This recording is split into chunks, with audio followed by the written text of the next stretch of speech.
So our friend James, he's 18 now. He relates his experience with a girl that he's been dating for a year. He says before they started dating, of course, you know, you're cutesy with one another, throw glances at one another and blow kisses, whatever people do to flirt. And they got together. A month into the relationship, and he's been dealing with this shit for a year now, a month into the relationship, she says to him, now listen here, James. Sorry. Listen here, James. The honeymoon period's over. He tells her that, she tells him that. James is like, hey, we just started dating and this bitch is talking about, sorry to call her a bitch, but she starts talking about the honeymoon period's over. Right? And it starts turning real weird on him, you know, picking fights and so on and so forth. Of course, in a circumstance like that, he withdraws from her for a particular amount of time. I guess this whole debate, this whole problem's been going on for a year anyway. So at some point within that year, he pulls himself away from her and ends up being with another woman. And he says, for lack of better terms, turns out she was fucking crazy too. He withdraws, comes with he says literally his tail between his legs, and comes crawling back to old tough ass. Man, I don't care how pretty she is, bro. She's hard. To tell you honeymoon's over after 1 month. For anybody to say that shit to their partner, it's stupid. Anyway, silly girl.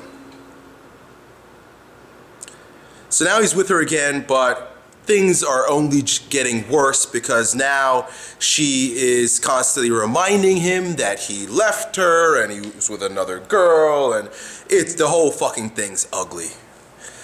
Look, I'm going to get straight to the point here, and a lot of people, I've suggested what I'm going to share with you right now to other people, and I get a lot of backlash, but I just don't give a fuck because I say what needs to be said at the particular moment. You know, and every situation is different. That's why I contradict myself so often. Look, dude, she's a mess. She's a mess. From the moment she told you that the honeymoon period's over, it should have been a red flag to you that this bitch got viruses. She's got mind viruses. So whatever happened to her, between her and daddy, because that's usually where it begins for most of us, particularly girls, whatever happened between her and daddy, she's still playing out a lot of that drama. At some point, daddy withdrew love because, you know, you're a big girl now. I can't sit on my lap anymore, right? Because of all the sexual implications there. I hope that my daughters will be able to sit on my lap, feel comfortable enough to sit on my lap well into their adulthood. Right? Even when they're married. Husband needs to know, hey, your wife's gonna sit on my lap. She's my baby. It will always be. But not all men have that form of sexual maturity to allow shit like that to happen. So our dude, our girl has had bad experiences whereby love was withdrawn from her, and now she believes that's the pattern by which the world works, and she falls in love with you.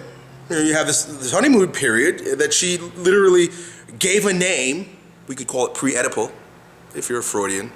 And those of you who want to knock Freud, look, the guy didn't have everything correct, but he pointed to a lot of shit that we didn't know before.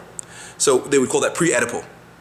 She, in her relationship with her father, during the honeymoon period, that was the Oedipal period of development. When daddy withdrew love, because we all do at some point, it just depends how severe the withdrawal is, we call that post-Oedipal. That hurt, that pain of separation. Now, that's a pattern she understands, and she calls it honeymoon period. Maybe her dad called it that. Or she heard that term and she said, yeah, that makes sense. And she comes, and in playing out the drama with you, everything is hunky-dory until the honeymoon period's over. And I don't know how she delineated that. I don't know if she waited a particular time or had a particular experience with you that made her create that demarcation. Honeymoon period's over. It's her pain. It's her problem. And I'm going to invite you not to make it yours. Again, feel no guilt for falling in love with this girl. Feel stupid for staying with her, especially if she's not open to education. Okay? I mean, when you love someone, You try to educate them, and maybe I'm educating you right now, and this is how I love you guys through these videos, so you have some information to go back to her and say, hey, you know what? Maybe the honeymoon period wasn't over. Maybe it's just you acting out a pain that you experienced when you were a kid, and perhaps we can be happy again, because you really should be. The honeymoon should never end. Now, there are fluctuations in the intensity of honeymoon, but the honeymoon never ends. I had a honeymoon with my wife last night. Okay? So, maybe, if you have it in you, and if you feel it fit, and it's not going to drain you so much because you're still young, you don't want this to be a fucking drain on you, but I bet you have a lot of energy. You want to do it, you want to educate her, you want to move her in the right direction because you genuinely love her, not because you want her back in any way that you can envision, but because you love her so much you'd like to see her heal. Big difference there. That means unconditional love.